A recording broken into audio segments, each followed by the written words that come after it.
Hello student, मैं आपकी botany की टीचर आज आपके लिए बॉटनी थर्ड पेपर के कुछ नोट्स लेकर आई हुई हूँ।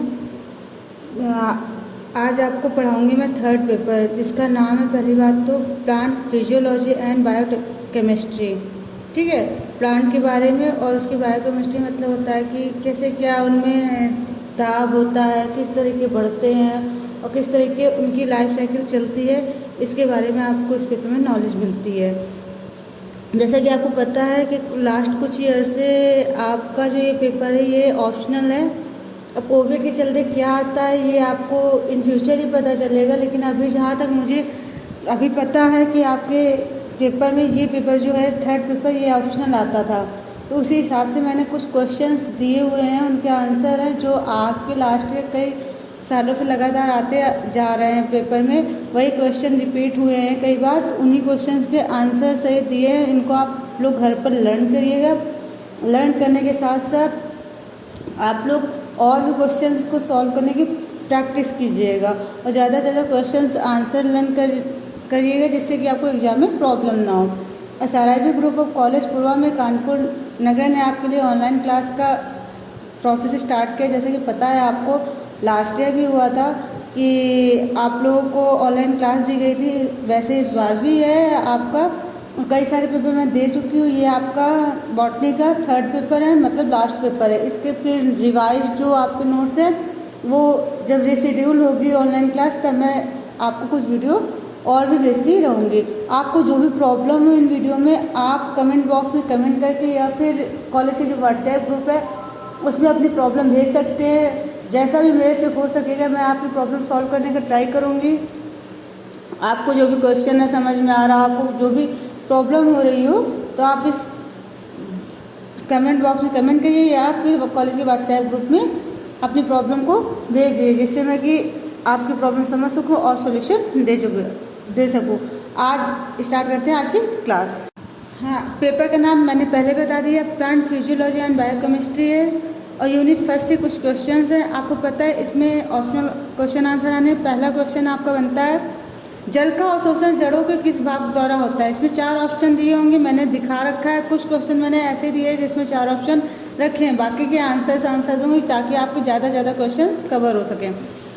जल का अवशोषण जड़ों के किस भाग द्वारा होता है, इसमें 4 आंसर दिए हैं। देखिए, बाह्य त्वचा के द्वारा, मूल रोमों के द्वारा, कॉर्टेक्स के द्वारा और मूल गोप के द्वारा। तो आपको इसमें से एक जो सही आंसर है उस पर आपको OMR शीट वगैरह मैंने लास्ट ईयर बताया था। आपको कोई प्रॉब्लम हो तो आप कमेंट बॉक्स में कमेंट करिए, मैं दोबारा से इसको बताने की कोशिश करूँगी। तो आपको एक आंसर केवल है जो उसमें आपको वहाँ पे डॉट भरना होगा। क्या है? मूल रोमों के द्वारा। जल का अवशोषण जड़ों के मूल रोमों के द्वारा। तो जो जड़ों में आपने देखा होगा हेयर इस टाइप का होता है, उनसे क्या होता है, जड़ अपने आप में पौधे के लिए जल को खींचती है और उसका अवशोषण करती है। तो जल का अवशोषण पौधों के मूल रोमों द्वारा होता है, जड़ों के मूल रोमों द्वारा होता है। ठीक है, मूल दाब अधिकतम होता है। मूल दाब अधिकतम कब होता है, इसमें भी 4 ऑप्शन दिए हैं। जब जल अवशोषण वाष्पोत्सर्जन दोनों कम होते हैं, जल अवशोषण वाष्पोत्सर्जन दोनों अधिक होते हैं। जल अवशोषण वाष्पोत्सर्जन कम व अधिक होता है जब अवशोषण अधिक और वाष्पोत्सर्जन कम होता है। 4 ऑप्शन दिए हैं, तो आपका इसका आंसर होगा मूल दाब अधिकतम होता है जब, आंसर नंबर डी, जब जल का अवशोषण अधिक और वाष्पोत्सर्जन कम होता है। क्लियर?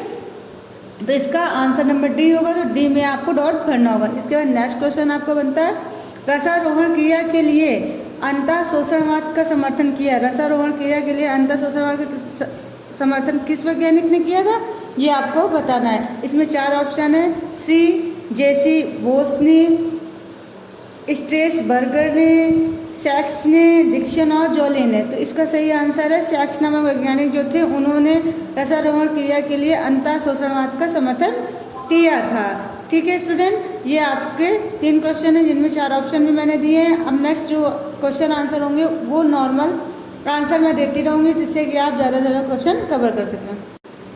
नेक्स्ट क्वेश्चन आपका है रगिंग प्रयोग सर्वप्रथम किसने क्रियान्वित किया था। रगिंग प्रयोग सर्वप्रथम हार्टिग नामक वैज्ञानिक थे, उन्होंने सर्वप्रथम रगिंग प्रयोग को क्रियान्वित मतलब कि प्रोसेस में लाया था। पौधों में रसारोहण की क्रिया प्रतिपादित होती है। पौधों में रसारोहण की क्रिया मैंने लास्ट टाइम आपको बहुत अच्छे से पढ़ाया था जाइलम फ्लोएम वाला चैप्टर।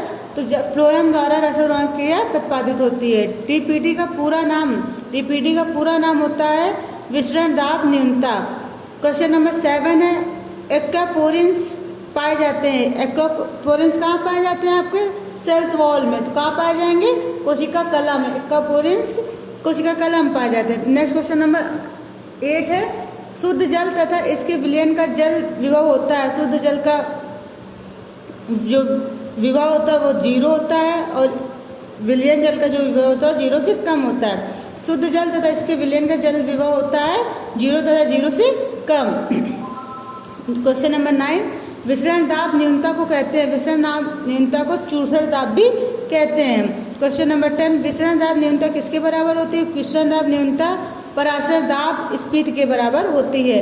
कोशा शलद हो जाती है जब यह रखी होती है। कोशा शलद आदि पराशारी विलयन हो जाती है जब यह जल में रखी होती है। पौधों की सर्वोत्तम वृद्धि होती है। पौधों में सर्वोत्तम वृद्धि लोम द्वारा होती है। लोम जो चिपचिपा पदार्थ पौधों में पाया जाता है उससे क्या होती है? पौधों में सर्वोत्तम वृद्धि होती है।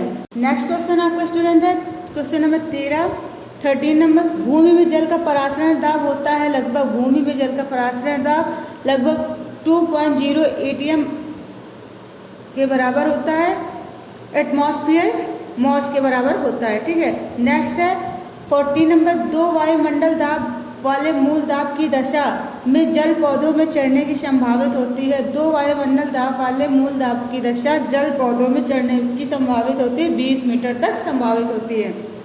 मतलब जब 2 वायुमंडल मिलेंगे और जब पौधों में जल चढ़ेगा तो वो कैसे चढ़ेगा? 20 मीटर ऊपर तक ही चढ़ पाएगा। रसारोहण के जैव सिद्धांत के विपक्ष में सर्वाधिक महत्वपूर्ण टिप्पणी की थी। रसारोहण के जैव सिद्धांत के विपक्ष में सर्वाधिक टिप्पणी जो की थी वो आपके स्ट्रॉसबर्गर नामक वैज्ञानिक थे जिन्होंने रसारोहण के जैव सिद्धांत पर सर्वाधिक टिप्पणी की थी। वाष्पोत्सर्जन मापी उपकरण को कहते हैं। वाष्पोत्सर्जन मापी उपकरण बहुत आता है, अच्छे से लर्न कर लीजिएगा। फोटोमीटर क्या कहते हैं? क्या कहते हैं स्टूडेंट? वाष्पोत्सर्जन मापी उपकरण को फोटोमीटर कहते हैं। क्वेश्चन नंबर 17, सेब की प्रकार के रंग पाया जाता है। सेब केवल निचली सतह में रंध पाया जाता है। सेब जो होता है आपका एप्पल होता है उसमें निचली सतह जो होती है नीचे जो प्लांट में होता है उसमें ही रंध पाए जाते हैं, बाकी पेड़ में रंध भी नहीं पाए जाते। क्वेश्चन नंबर 18, किसमें रंध रात में खुले होते हैं और दिन में बंद होते हैं? आपके मौसलोद्भिद जो होता है मौसल फॉसिल्स होती हैं उनमें आपके रात में रंध खुल जाते हैं और दिन में बंद हो जाते हैं। क्वेश्चन नंबर 19, ओपोन्सिया में रंधों के खुलने में महत्वपूर्ण भूमिका निभाता है। ओपोन्सिया में रंधों के खुलने की महत्वपूर्ण भूमिका जो आपका मैलिक अम्ल है वो निभाता है। क्वेश्चन नंबर 20, जब तापमान बढ़ता है तो वाष्पोत्सर्जन की क्रिया गति तीव्र हो जाती है। जब तापमान बढ़ता है तो वाष्पोत्सर्जन की जो क्रिया होती है उसकी गति क्या हो जाती है? तीव्र हो जाती है। नेक्स्ट क्वेश्चन है क्वेश्चन नंबर 21, वाष्पोत्सर्जन अवरोधक पदार्थ है। वाष्पोत्सर्जन अवरोधक पदार्थ एब्सिसिक अम्ल भी है, एस्पिरिन भी है, फिनाइल भी है और मर्क्यूरिक एसिटेट भी होता है। ठीक है स्टूडेंट। नेक्स्ट क्वेश्चन आपको 22 है। स्टूडेंट इन क्वेश्चन के आंसर लर्न कर लीजिएगा। जो भी आपको प्रॉब्लम हो कमेंट बॉक्स में कमेंट करके जरूर बताइएगा। नेक्स्ट क्वेश्चन है स्पेक्ट्रोमीटर द्वारा ज्ञात करते हैं। स्पेक्ट्रोमीटर द्वारा हम पौधों की आपेक्षिक आर्द्रता को ज्ञात करते हैं। क्वेश्चन नंबर 23, मूल स्राव का मुख्य कारण होता है। मूल स्राव का मुख्य कारण मूल दाब होता है। ठीक है। क्वेश्चन नंबर 24, ठोस अवस्था एवं तरल अवस्था का एक स्थिर मिश्रण कहा जाता है। ठोस अवस्था और तरल अवस्था का जो मिश्रण होता है वो निलंबन कहा जाता है। क्वेश्चन नंबर 25, जल विभव का सत्य सूत्र कौन सा होता है? जल विभव का सत्य सूत्र क्या होता है? ये मैंने आपको क्लास में भी पढ़ाया है, आप देख लीजिएगा। क्या होता है? Psi W equal to bracket में psi M plus psi S bracket close plus psi P। ठीक है, एक बार फिर से रिपीट करती हूँ। Psi W equal to psi M plus psi S bracket close plus psi P। ठीक है स्टूडेंट। क्वेश्चन नंबर 26, कौन सा एक वाद है जो स्थानांतरण क्रिया की व्याख्या नहीं करता है?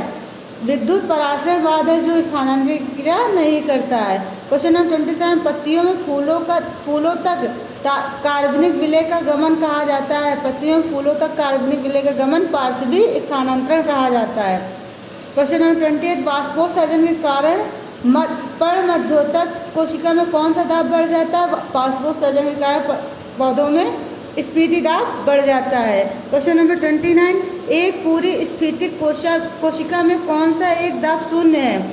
एक पूरी स्फीतिक कोशिका में चूषक दाब जो होता है वो शून्य होता है। भूमि में जल का परासरण दाब होता है लगभग, भूमि में जल का परासरण दाब 2.0 atm तक होता है। इसका नेक्स्ट क्वेश्चन आपका स्टूडेंट है, किसके द्वारा बिंदु स्राव होता है? बिंदु स्राव लेंटिसेल नामक पदार्थ होता है उसके द्वारा होता है। क्या होगा यदि विलय विभव में गिरावट होती है? जब विलय विभव में गिरावट होगी तो जल का जो होगा निम्न जल विभव होने लगता है। क्वेश्चन नंबर 32, पानी में अणुओं की गति से काष्ठ बीजों अगार और जिलेटिन का आयतन बढ़ता है, इस सिद्धांकित को करते हैं। इसको क्या कहते हैं? जब काष्ठ और आपका अगार बीजों का जिलेटिन आयतन बढ़ता है तो इसको अंतःशोषण कहते हैं। क्वेश्चन नंबर 33, रात्रि के समय पोटेशियम आयतन से स्टोमेटा में क्या प्रभाव होगा? रात्रि के समय पोटेशियम आयतन से स्टोमेटा में स्फीति दिशा में गिरावट आती है। फिर क्वेश्चन नंबर 34, कौन सा एक मरुद्भिद की आंतरिक संरचना का रूपांतरण नहीं है? तो इसमें जो कई सारे ऑप्शन दिए होते मैंने इसमें नहीं डाला, केवल आंसर लिखा है। पत्ती की सतह पर सुबेरिन का लेपन होता है तो मरुद्भिद की आंतरिक संरचना का रूपांतरण नहीं होगा। नेक्स्ट क्वेश्चन 35 है, किस माध्यम से विसरण होता है? जब किसी भी वस्तु में जब ठोस वस्तु होगी तो उसमें विसरण फैलाव हो सकता है। ठीक है। नेक्स्ट क्वेश्चन है, विलय के कणों की उपस्थिति के कारण विलायक के जल विभव का परिमाण कम होता है, इसे कहते हैं। विलय के कणों की उपस्थिति के कारण विलायक के जल विभव का परिमाण कम होता है, इसे क्या कहते हैं? इसे विलय विभव कहते हैं। नेक्स्ट क्वेश्चन है, जल रागी सतह के द्वारा पानी का अवशोषण कहा जाता है। जल रागी सतह के द्वारा पानी का अवशोषण जो होता है वो अंतः अवशोषण कहा जाता है। स्टूडेंट, जो भी आपको प्रॉब्लम हो आप प्लीज़ कमेंट बॉक्स में या फिर व्हाट्सएप ग्रुप में ज़रूर भेजिएगा, और जितने भी मैं क्वेश्चन दे रही हूँ उनको लर्न करने का ट्राई करिएगा, घर पे पढ़ते रहिए।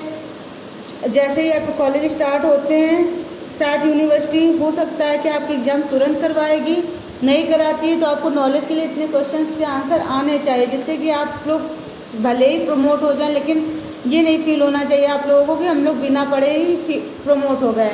अच्छे से लर्न करते रहिए, सारे क्वेश्चंस के आंसर देते रहिए, और जो भी क्वेश्चन में प्रॉब्लम होती है आप पर्सनली मुझे, आपके पास नंबर है, कॉल कर सकते हैं या व्हाट्सएप ग्रुप में आप मुझे मैसेज कर सकते हैं।